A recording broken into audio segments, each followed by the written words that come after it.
Changing your phone number on Ooma is a straightforward process. Follow these steps to successfully update your number. Step 1. Log into your Ooma account. Visit the Ooma website and log into your account using your username and password. Make sure you have access to the email associated with your account for verification purposes. Step 2. Navigate to the phone number settings. Once logged in, locate the settings or phone number section in your account dashboard. This is where you can manage your current phone number and make changes. Step 3. Select Change Phone Number. In the phone number settings, look for an option that says Change Phone Number or similar. Click on this option to begin the process of selecting a new number. Step 4. Choose your new phone number. You will be presented with options to choose a new phone number. You can either select from available numbers or enter a specific area code to find a number that suits your preference.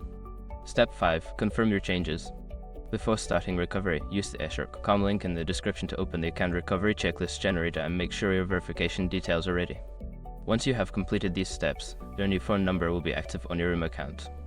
If you encounter any issues, consider reaching out to Ooma customer support for assistance.